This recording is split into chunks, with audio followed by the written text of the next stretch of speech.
A paz de Cristo, irmãos e irmãs, hoje nós vamos dar continuidade a esta série de aulas onde a gente está falando sobre a geração que verá a segunda vinda de Cristo.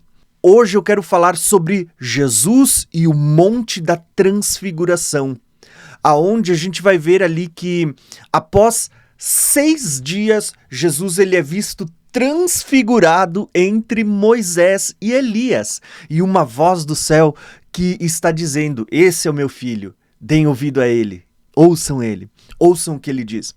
Então, basicamente, nós temos aqui mais revelações que também estão prefigurando, são sombras que apontam para realidades. Sabe, o Senhor ele deixou links de conexão espalhado por toda a Escritura, aonde você vai ver Deus dando as pistas, Deus deixando as revelações, e quando você vai montando as pecinhas do quebra-cabeça, você tem um quadro geral de tudo que Deus estava revelando ao longo das Escrituras. Como ele mesmo diz por meio da boca do profeta Isaías, que não existe outro Deus como ele, que anuncia o fim desde o princípio. Então, irmãos, hoje nós vamos estudar com base na porção onde a gente vai falar de Jesus no Monte da Transfiguração e os 6 dias. Talvez você diga, onde tem 6 dias? Eu quero ler o texto para vocês e eu quero mostrar que revelação tremenda a gente encontra nesta porção. E detalhe, fica comigo até o final, porque geralmente a gente gasta ali uns 20 minutos de cada aula sempre para montar a base, para que depois, quando a gente chegar no final, você tenha uma compreensão plena da revelação. Então fica comigo até o final, tá bom? Para você ver quanta revelação Deus deixou nesta porção que muitos passam batido. Vamos lá? Vamos começar lendo a porção que está em Mateus 16, que diz o seguinte: gravem esse local, a região onde Jesus está, porque muitas vezes a gente se atenta apenas para as palavras que estão sendo ditas, mas os locais, cada nome, a geografia é importante porque vai te ajudar a compreender outras coisas também, tá? Vai te abrir muita revelação. Então grave atenção em todos os detalhes. Inclusive aqui eu dei destaque a algumas palavrinhas para a gente prestar atenção. O texto que a gente vai ler agora, ele aconteceu em Cesareia de Filipe. Então eu vou ler para vocês e eu já vou explicar um pouquinho melhor para vocês. E chegando Jesus às partes de Cesareia de Filipe, interrogou aos seus discípulos dizendo: quem dizes os homens ser o filho do homem? E eles disseram, uns, João Batista, e outros, a Elias, e a outros, Jeremias, ou um dos profetas. E disse-lhes ele: e vós, quem dizeis que eu sou? E Simão Pedro, respondendo, disse: tu és o Cristo, o Filho do Deus vivo. E Jesus, respondendo, disse-lhe: bem-aventurado és tu, Simão Barjonas, porque tu não revelou a carne e o sangue, mas meu Pai que está nos céus. Pois também eu te digo que tu és Pedro, e sobre esta pedra, lembrem que Pedro aqui significa pedra, né? Significa rocha. Então, olha só que interessante. Tu és Pedro, e sobre esta pedra, Jesus está usando um jogo de palavra para dizer: edificarei a minha igreja, e as portas do inferno não prevalecerão contra ela.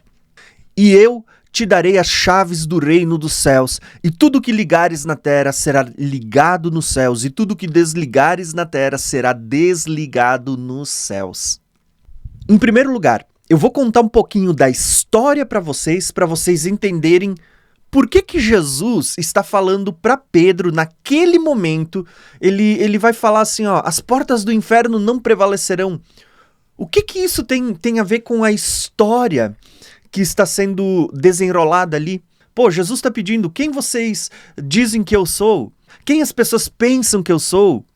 Sou João Batista, Elias, Jeremias, os profetas. E nesse contexto, Pedro ele vai dizer: tu és o Cristo, tu és o Messias, o Filho do Deus vivo.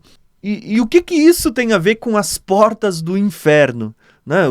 Por que Jesus de repente sai com essa do nada? Eu vou dizer para vocês, não foi do nada. Pelo contrário, vou explicar para vocês. Quando a gente olha para esse texto, o texto está mostrando que Jesus e os seus discípulos, eles estavam em um local. Qual era o local? Eles estavam em Cesareia de Filipe, como está escrito aqui, ó, Cesareia de Filipe. Quando aconteceu esse discurso. Aonde que era Cesareia de Filipe? Deixa eu explicar para vocês.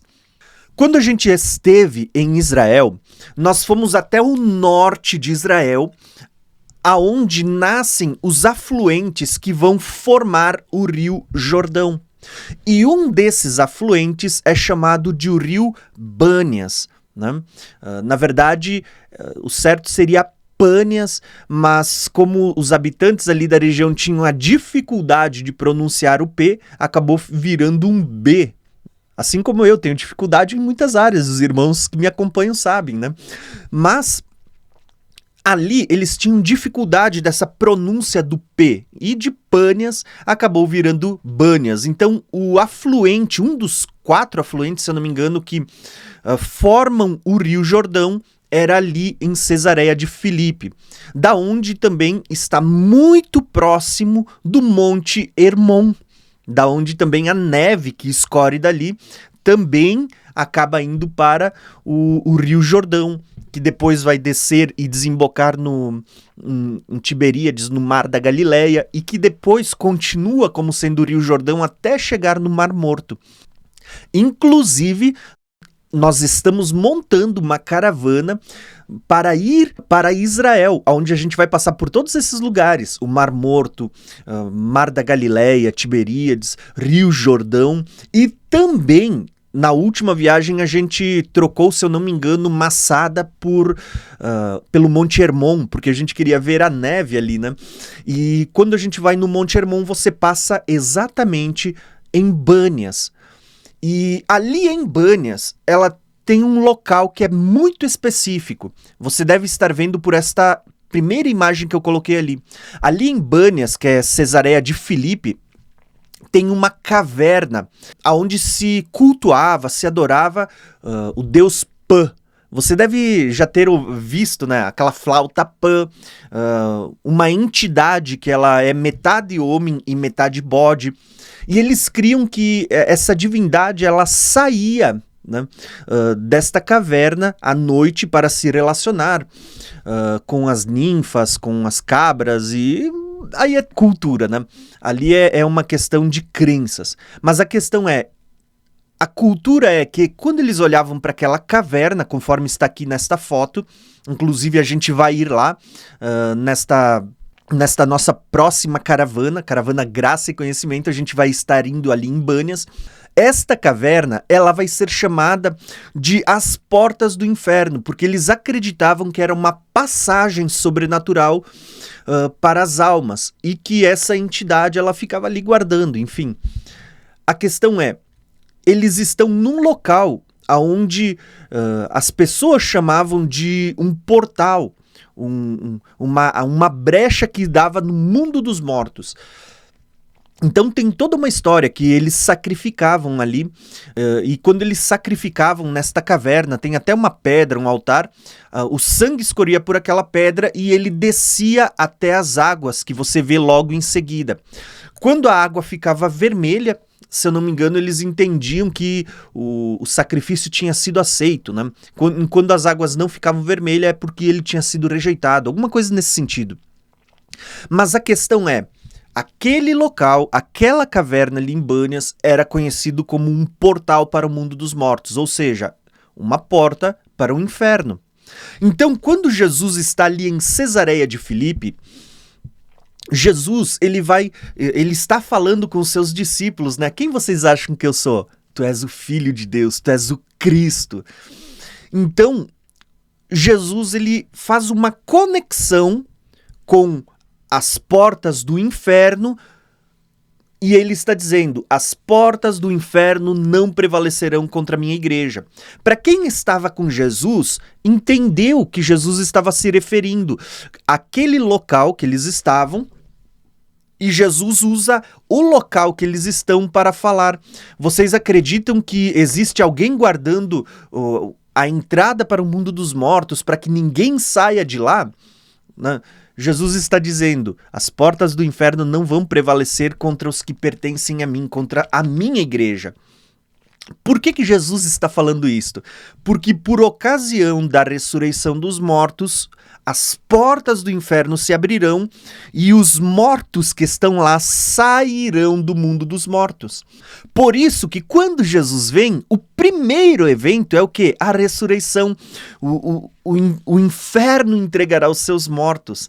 Quando a gente fala do inferno, a gente precisa entender que inferno não é só um local de tormento. Eu tenho vídeos que geralmente eu falo aqui no canal sobre o mundo dos mortos. Tem uma série de 4 vídeos onde eu falo sobre o mundo dos mortos.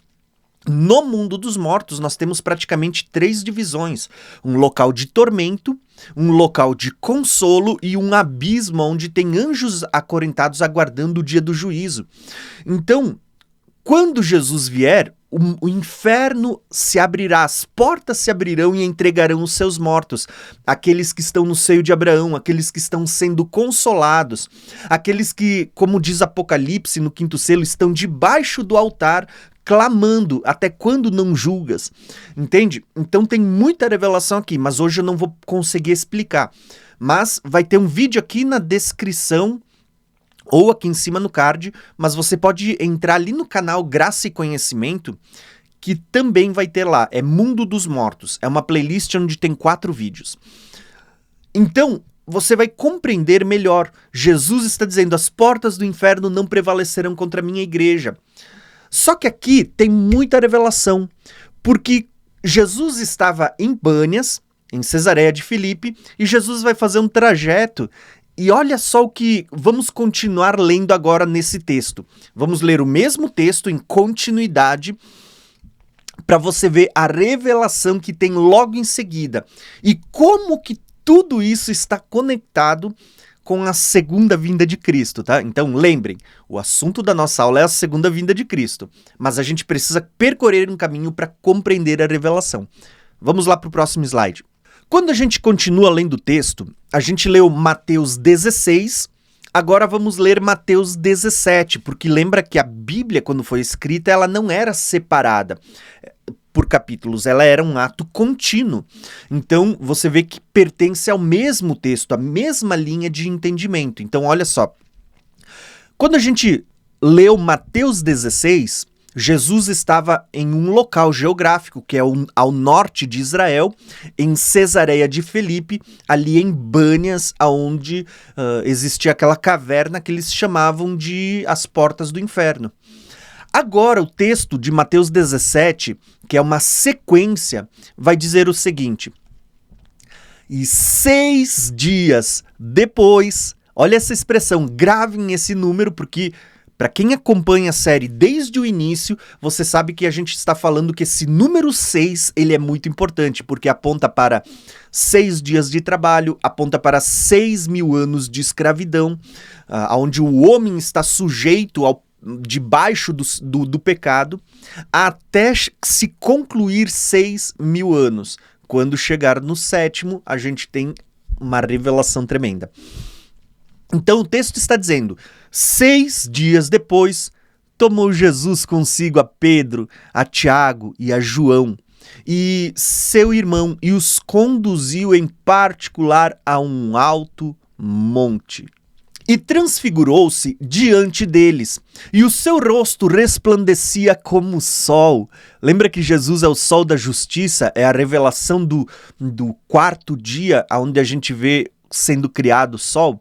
Então, resplandeceu como o sol, e as suas vestes tornaram-se brancas como a luz.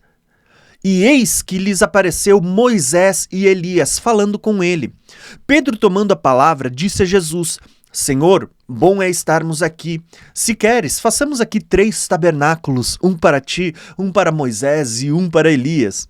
E estando ele ainda a falar, eis que uma nuvem luminosa os cobriu. E da nuvem saiu uma voz que dizia: Este é o meu filho, a quem eu me comprazo, em quem eu me agrado. Escutai-o. E os discípulos, ouvindo isso, caíram sobre os seus rostos e tiveram grande medo.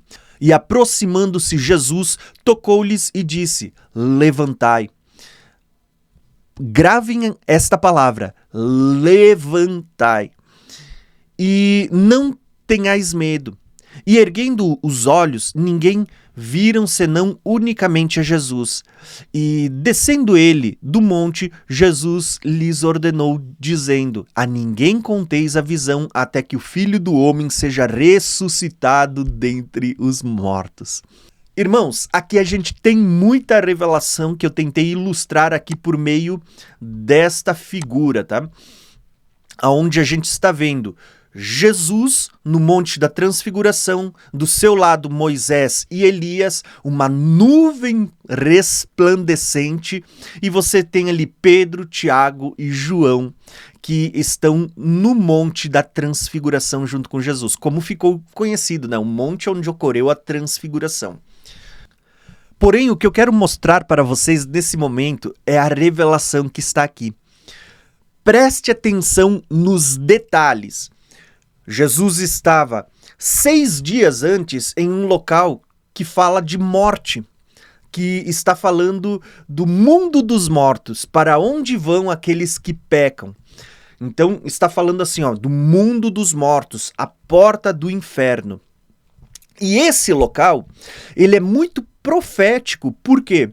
Porque nós precisamos lembrar que ele aponta para Adão e Eva. Lembra que a morte, ela só entrou no mundo e ela passou a exercer o seu poder sobre as pessoas, sobre o homem, por causa do pecado de Adão. Então, quando a gente fala do mundo dos mortos, nós precisamos lembrar que isso teve início em Adão e Eva. Então, quando Jesus diz: as portas do inferno não prevalecerão contra a minha igreja, ele está falando o poder que a morte tem sobre os homens, desde que Adão pecou, ele não vai durar para sempre. As portas do inferno, o poder que a morte tem para segurar as pessoas no mundo dos mortos, não vai durar para sempre. E principalmente não prevalecerá contra a minha igreja. Contra os outros, a morte vai continuar tendo poder, mas ele está falando, ela não vai ter poder para sempre sobre a minha igreja. Então, sempre que a gente fala do mundo dos mortos, das portas do inferno, você precisa lembrar que isso aponta para o início, para Adão, porque foi em Adão, quando ele caiu, quando ele desobedeceu, quando ele pecou, que gerou a morte. Deus havia dito para Adão: no dia que dela comer, certamente morrerá. Quando Adão pecou, a morte, ela passou a ter poder sobre os homens. Então, sempre que a gente fala do mundo dos mortos, das portas do inferno, você precisa entender que o início disso se dá lá em Adão. Está apontando para Adão e o momento em que a morte passa a ter domínio e poder sobre a humanidade, sobre os filhos dos homens. É interessante que Jesus estava em Cesareia de Filipe, mas 6 dias depois, por que esses números? Né? Por que não diz que foi 2 dias depois? Por que não foi 15 dias depois? Mas por que 6 dias depois? A Bíblia vai falar de outro relato agora. E não qualquer relato, mas um relato muito significativo nesse contexto. A Bíblia está dizendo, 6 dias depois, Jesus pega aqueles que são mais íntimo dele, Pedro, Tiago e João, e ele vai subir o monte. E olha só que interessante. Jesus sobe um monte, e aqui entra um detalhe, que existe uma divergência, tá? De pensamento. Segundo a tradição, muitas pessoas dizem que isso aconteceu no Monte Tabor. Se eu não me engano, pode ser que eu esteja errado, se eu errei, escrevem aqui no comentário, mas se eu não me engano, muitas pessoas dizem que o Monte da Transfiguração é o Monte Tabor, lá em Israel, onde a gente vai estar lá também. A gente foi de frente para o Monte Tabor, né? Dava para ver ele ao longe. Só que, quando a gente esteve ali em Bânias, a gente passou por Bânias por um motivo, porque a gente estava indo no Monte Hermon. O monte mais próximo de Bânias, de Cesareia de Filipe, que é onde nascem os afluentes que formam o Rio Jordão, é justamente o Monte Hermon. O Monte Hermon, ele é muito significativo, porque ele nos lembra daqueles salmos que fala que quão bom e quão maravilhoso é que os irmãos vivam em união. É como o óleo, olha só, eu comprei esse aqui lá em Israel, tá? É como o óleo, né, que escorre pela barba de Arão, assim, ó. Isso é tremendo. A barba de Arão fala do cabeça de um corpo todo. Escorre pela barba, vai descendo até chegar nas vestes. E nesse momento, ele vai falar sobre o Monte Hermon. É como o orvalho do Hermon, né? Então, olha que interessante. Por que a gente fala? Porque justamente é quando o Monte Hermon, ele derrete, a neve derrete, que vai formando os afluentes que vão descer para o Rio Jordão. Então, o Monte Hermon está ali muito próximo de Cesareia de Filipe, de Bânias. Então, embora muitos acreditem que o Monte da Transfiguração tenha sido o Monte Tabor, que é mais distante na geografia de Israel, é bem distante da onde eles estavam em Cesareia de Filipe, muitos acreditam que não, que o Monte da Transfiguração tenha sido o Monte Hermon. Por quê? Porque ele é muito próximo de Cesareia de Filipe, ele está ao norte de Israel. Particularmente, eu também acredito que o Monte da Transfiguração tenha sido o Monte Hermon. Mas por que eu estou passando essas informações para vocês? Porque a Bíblia diz que 6 dias depois de estar em Cesareia de Filipe, ele estava nesse monte. E nesse monte é que acontece a transfiguração de Jesus, e aonde é visto Moisés e é visto Elias. E além disso, é visto também uma nuvem luminosa, conforme a gente falou na aula anterior, também sobre essa nuvem, né? Então, essa nuvem, do meio dela sai uma voz do Pai, falando: este é o meu filho em quem eu me alegro, em quem eu tenho prazer. E os discípulos que estão ali, quando eles estão diante dessa nuvem, eles caem como mortos, com medo. E é interessante porque eu também falei na aula anterior sobre essa experiência de quando Moisés estava no Monte Sinai e que ele teve que esperar 6 dias para entrar na nuvem. Aqui você vê que 6 dias depois os discípulos estão diante dessa nuvem. E é nesse momento que Jesus está com o corpo glorificado e Moisés e Elias estão com o corpo glorificado, quando estão sobre a nuvem. Lá em Moisés, eu mostrei para vocês, olha quantas figuras que a gente tem visto. 6 talhas de pedra, a gente viu na aula anterior. 6 dias para entrar na nuvem. Agora, após 6 dias, a transfiguração. Por que será que Deus está deixando todas essas figuras que a gente vem estudando desde as aulas anteriores? Porque Deus estava mostrando que a transição do 6º para o 7º dia é um momento muito significativo na história, que está apontando da transição do 6º milênio, os últimos 6.000 anos, para dar início ao 7º. E essa transfiguração, onde você vê, depois que Jesus sai de um local que é chamado das portas do inferno, mundo dos mortos, que aponta para Adão, e vai para um local e se transfigura, aí ele aparece num local onde ele, Moisés e Elias estão com vestes resplandecentes de luz. Qual é a revelação por trás disso? É muito significativo, irmãos. Vamos lá, eu vou mostrar para vocês agora num mapa que eu preparei para vocês e vocês vão entender melhor. Eu separei aqui um mapa mental para vocês entenderem o que eu vou explicar. Quando a gente olha para Jesus em Cesareia de Filipe, em Bânias, diante daquela caverna que ficou conhecida como a porta do inferno, né? Um portal para o mundo dos mortos, que estava sendo guardado por uma entidade que era o deus Pan da mitologia, né? E Jesus está ali e ele faz essa declaração: gente, tá vendo esse buraco, tá vendo essa caverna que representa para o povo aqui uma porta para o mundo dos mortos? E que ela é guardada por uma entidade que não deixa as almas saírem dali? Jesus está dizendo: não se preocupem, as portas do mundo dos mortos não prevalecerão contra a minha igreja. Vai chegar um momento em que as portas vão se abrir para que a minha igreja, os meus santos, saiam para a vida. E a promessa aos que creem não é a vida eterna, ainda que mora ressuscitará? Quando que acontecerá a ressurreição? Eu vou mostrar para vocês. Quando nós olhamos para isso, a primeira coisa que tem que vir à nossa mente é: se está falando do mundo dos mortos ou as portas do inferno, isso está associado à morte. E a morte, ela tem início lá em Adão. Então, olha só como é que era. Lá em Adão, eu até destaquei aqui uma imagem. Em Adão, você vai ver que Adão, antes da desobediência, antes do pecado, antes da morte, você vê que Adão, quando ele andava com Deus, tanto ele como Eva eram revestidos de vestes que a gente muitas vezes não percebe, mas eram como se fossem vestes de luz. Assim como você vê no Monte da Transfiguração, assim como os santos vão ser revestidos quando tiverem um corpo glorificado. Adão e Eva tinham vestes que resplandeciam, vestes de luz, por isso que eles não viam a sua nudez, por isso que eles não se envergonhavam. Eles eram vestidos de luz, mas quando eles pecam, aquela veste de luz se dissipa, sai deles. Você vê que eles andavam com Deus, eles tinham vestes de luz. O próprio Moisés, quando ele passa um tempo na presença de Deus, a Bíblia diz que ele desce com seu rosto resplandecendo, ao ponto que as pessoas nem podiam ver o seu rosto.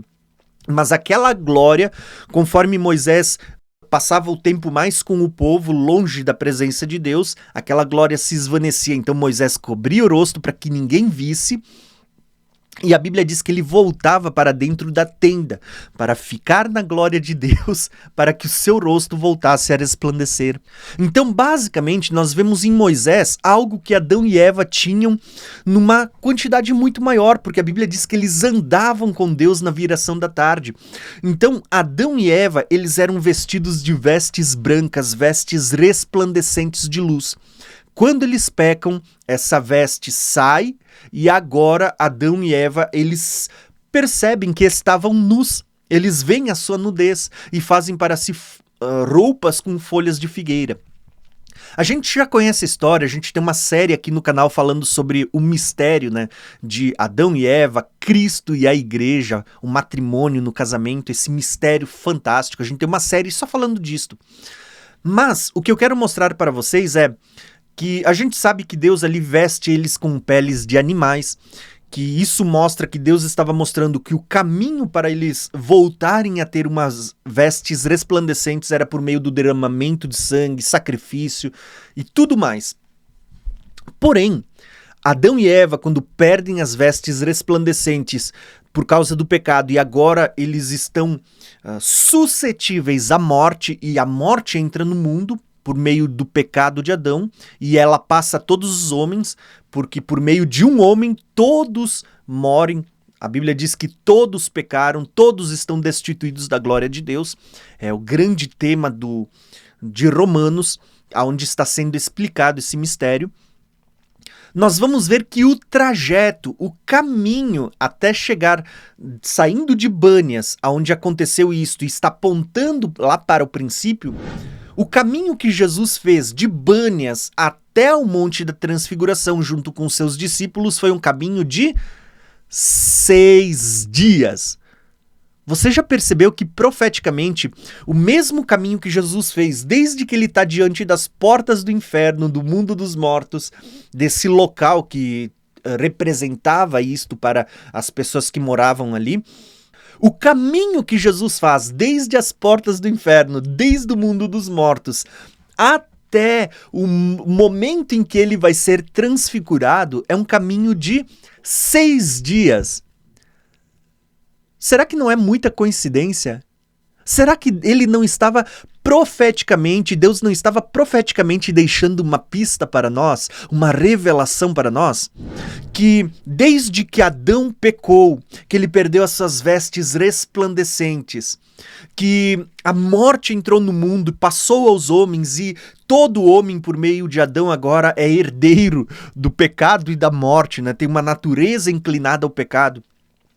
O caminho desde que o mundo dos mortos foi inaugurado, aquele lugar que havia sido preparado para o diabo e os seus anjos, agora também passou a ser habitado por aqueles que dão ouvido a Satanás e se tornam filho das trevas. Será que esse local, né, esse trajeto de 6 dias até o Monte da Transfiguração, será que ele não está apontando para nós o trajeto de 6 milênios, de 6 dias proféticos, de 6.000 anos, em que o homem está debaixo do pecado também? Em que o homem está debaixo da morte? Entenderam? Para mim é muito clara essa revelação, mas só que tem mais. O detalhe é que Jesus ele se manifestou justamente para desfazer as obras de Satanás, para desfazer as obras e tirar o poder da morte. Então, quando Jesus ele se manifesta, ele agora vai conquistar, ele vai tirar o poder que a morte tem. Inclusive, a Bíblia diz que ele agora tem a chave da morte e do inferno, ou seja, quando a gente fala de chave, é uma figura para falar de uma autoridade, de um poder. Ele tem autoridade sobre a morte e o mundo dos mortos. Porém, existe um tempo determinado para isso se cumprir, que é esse período de 6 dias ou 6.000 anos. Então, olha só, vamos seguir na revelação para você entender. 6 dias depois, desde que ele estava em Bânias, no mundo dos mortos, ali a porta que é chamada de a porta do mundo dos mortos, um portal para o mundo daqueles que partiram, até o Monte da Transfiguração se passaram 6 dias. Mas após 6 dias, ele pega aqueles que são mais íntimos dele e ele sobe esse monte, que ao meu ver, como eu disse, é o Monte Hermon, e Jesus está ali no Monte Hermon, com eles. E olha só o que é visto: Moisés e Elias.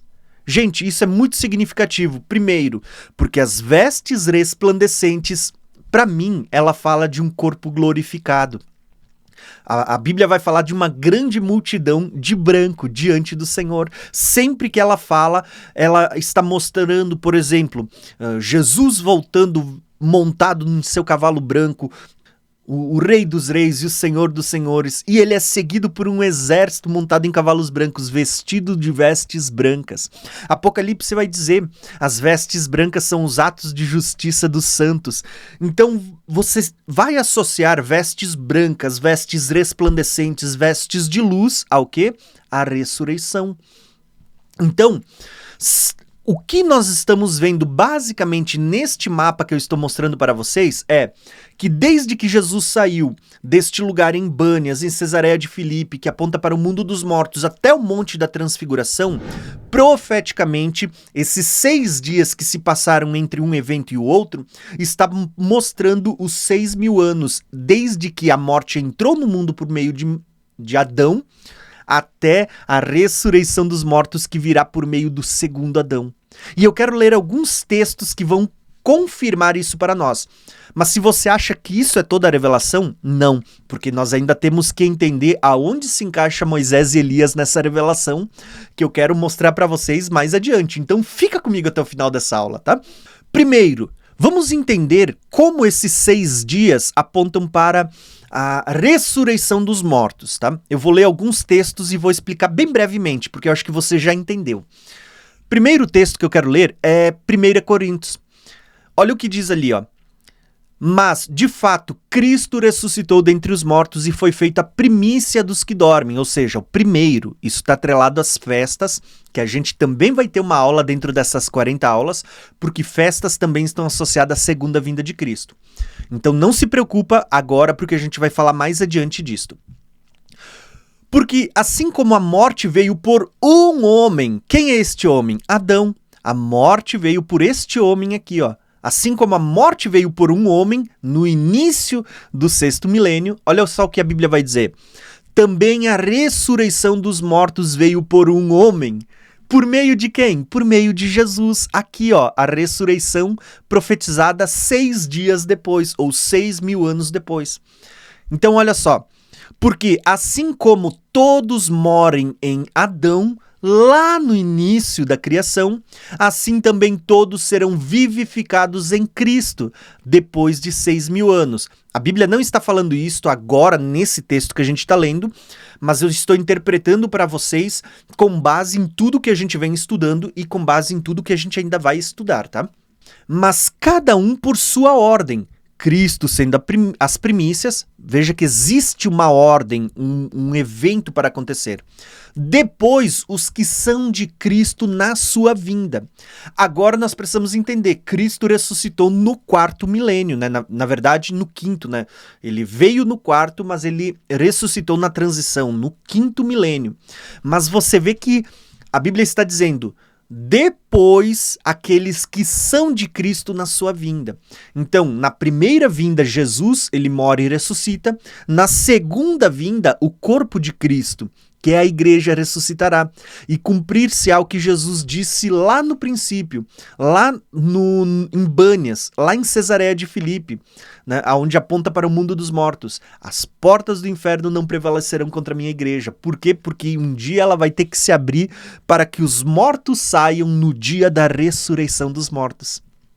Em Adão, todos morrem. Em Cristo, os que creem nele são vivificados. Então, basicamente, nós vemos aqui os 6.000 anos. Lá no princípio, Adão pecou, Jesus veio, se manifestou para desfazer as obras de Satanás, porque veja que o pecado entrou no mundo porque eles deram ouvido à serpente, a Satanás. E agora, você vê justamente isso acontecendo. Jesus vai vir e... quando ele vier, os mortos ressuscitam.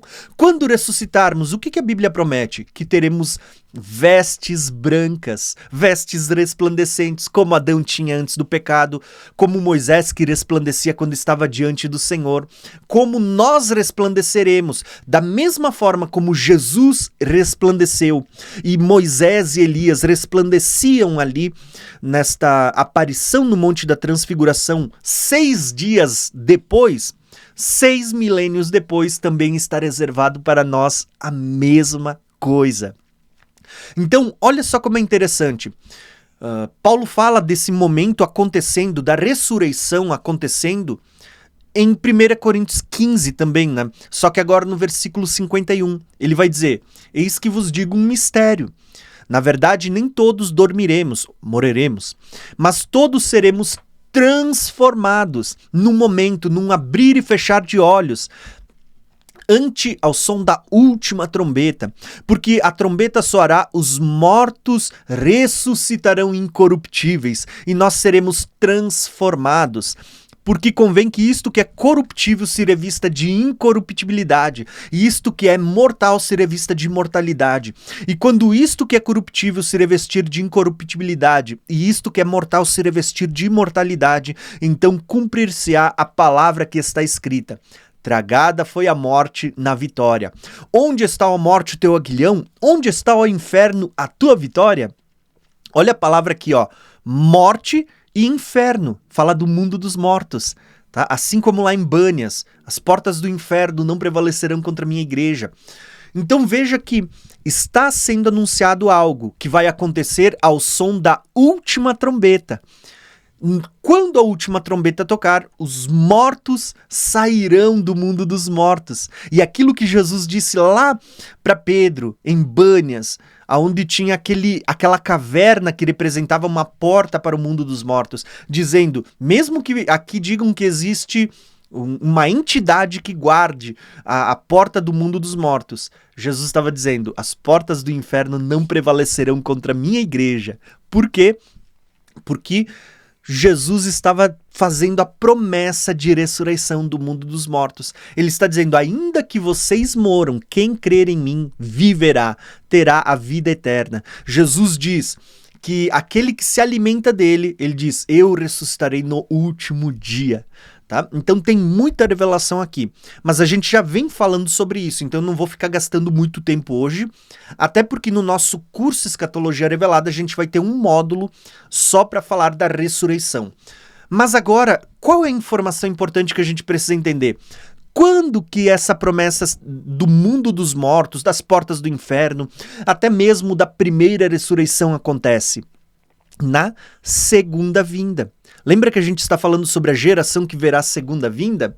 E a segunda vinda, né, onde vamos receber um corpo que vai ser transformado, que vai ser vestido de vestes brancas e resplandecentes.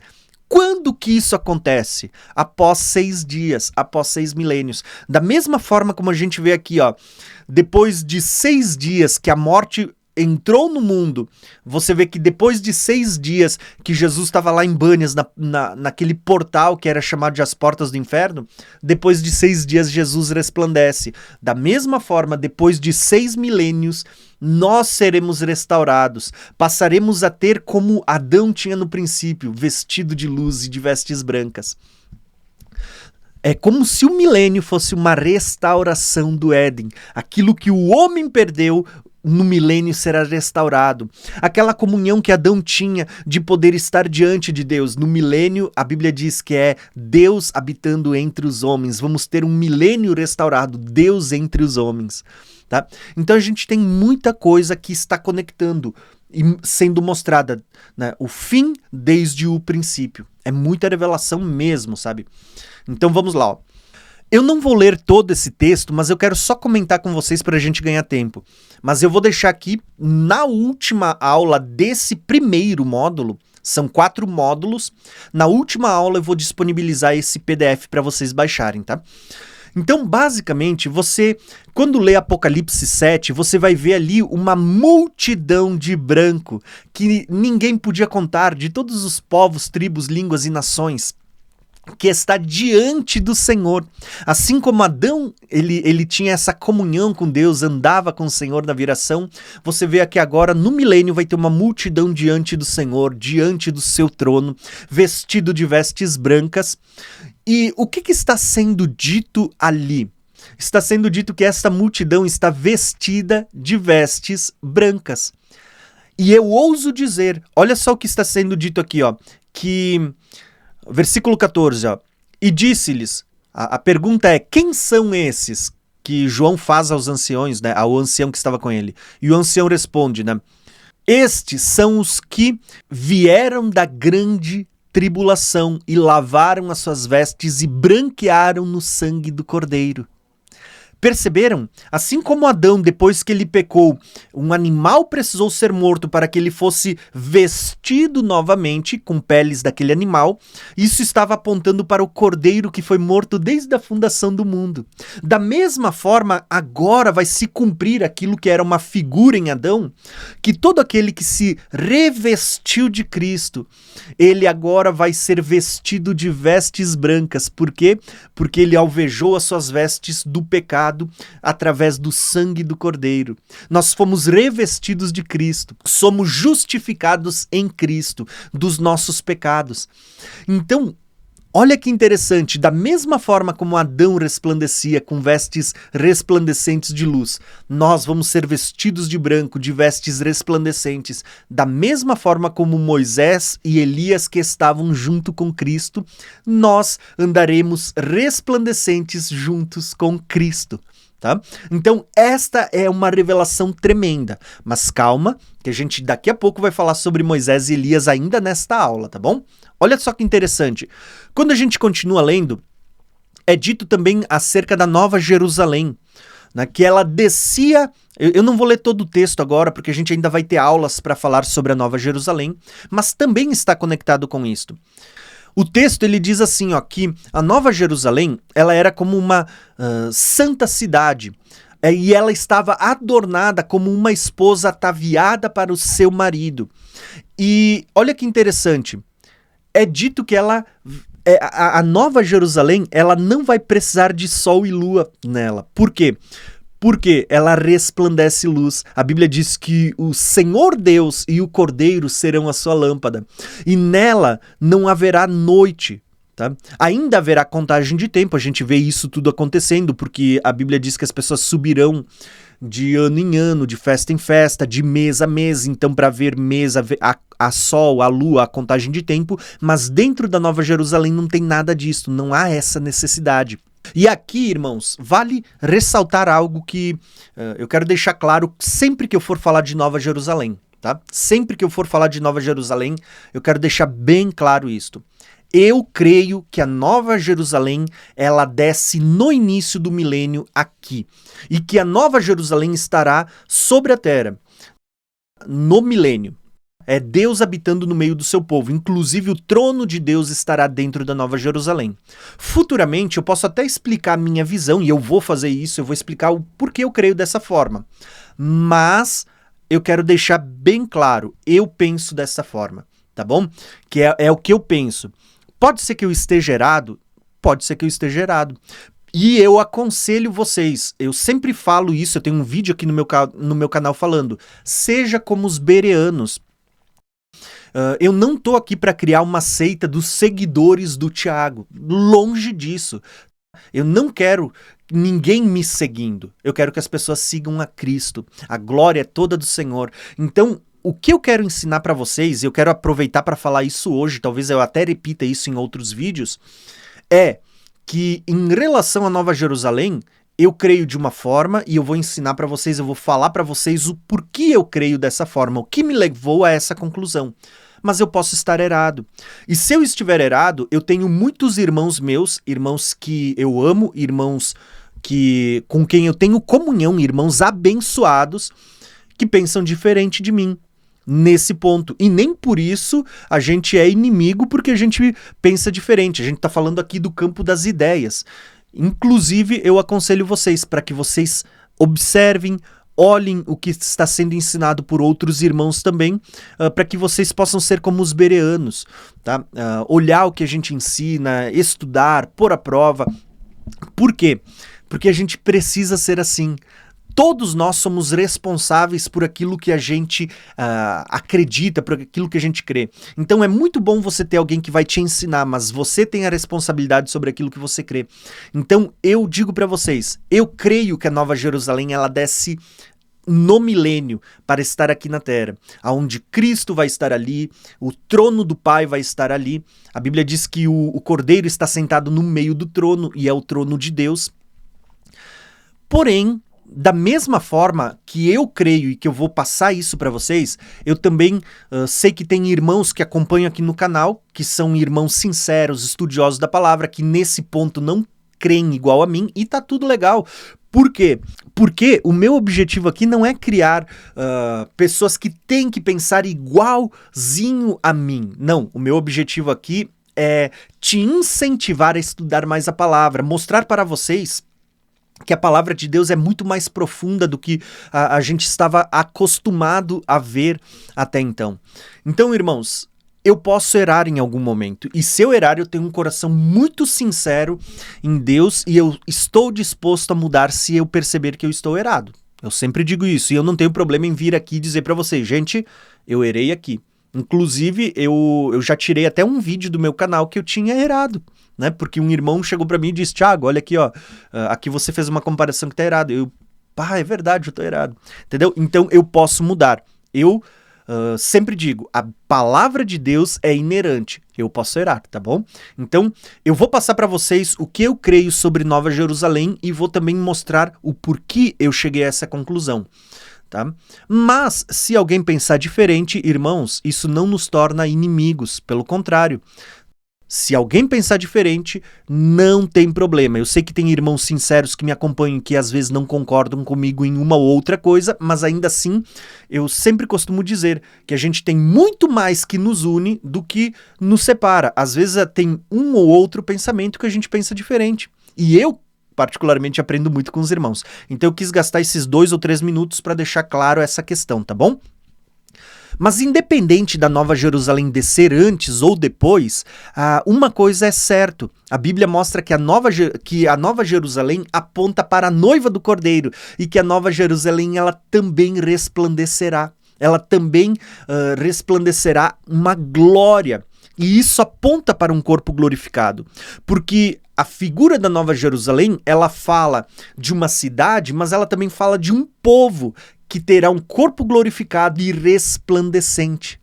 E isso está muito ligado ao sétimo dia, ao sétimo milênio, independente de você crer que ela vem no início do milênio ou que ela vem no final do milênio, tá bom? Então assim, ó, volto a dizer, esse fato para mim ele não é tão relevante, porque o que é importante para mim é Jesus vir. A segunda vinda de Cristo é importante. Se eu vou estar depois da segunda vinda numa Nova Jerusalém aqui na terra, como é prometido que nós reinaremos sobre a terra, ou se eu vou estar com Jesus numa Nova Jerusalém que está no céu, habitando uma cidade celestial, para mim não importa. O importante é que eu esteja nela, tá bom? Então, volto a deixar claro aqui. Tá? O meu canal ele não tem por propósito formar pessoas que têm que pensar exatamente como eu penso. Não, eu quero pessoas que sejam como os bereanos, que gostem de estudar a palavra, que tenham prazer e amor pela palavra e que, assim como os bereanos, recebam ela com avidez, com gosto, com desejo, mas que também confiram nas escrituras. Tá bom? Que vão conferir nas escrituras e ver se é realmente assim, tá bom? Vamos lá, então. Eu até vou tentar deixar aqui embaixo na descrição esse vídeo onde eu falo dos bereanos também, tá bom? Então vamos seguir. O que eu quero mostrar para vocês hoje são justamente estas revelações. Então, se ficou claro para vocês esse mapa mental, aonde essa figura de Jesus lá em Bânias, falando sobre as portas do inferno, e 6 dias depois, Jesus está agora num monte onde ele vai ser transfigurado, ao meu ver, o Monte Hermon. Pode ser que não seja, mas eu penso que seja o Monte Hermon porque são próximos um do outro. Agora, Jesus 6 dias aparecendo transfigurado na nuvem, para mim isso aponta para Adão lá no princípio e 6.000 anos depois Jesus vindo sobre as nuvens e a igreja subindo com um corpo glorificado, recebendo um corpo em um piscar de olhos que será transformado para se encontrar com o Senhor nas nuvens. E as portas do inferno se abrindo para que ela entregue os seus mortos, para que os que estavam mortos ressuscitem. O que é sair do mundo dos mortos? É ressuscitar, é receber a vida. Só está no mundo dos mortos quem está morto. Mas a promessa de ressurreição no final do 6º milênio, no início do 7º, como é dito lá em Oséias, depois de 2 dias nos dará vida, ao 3º dia nos ressuscitará.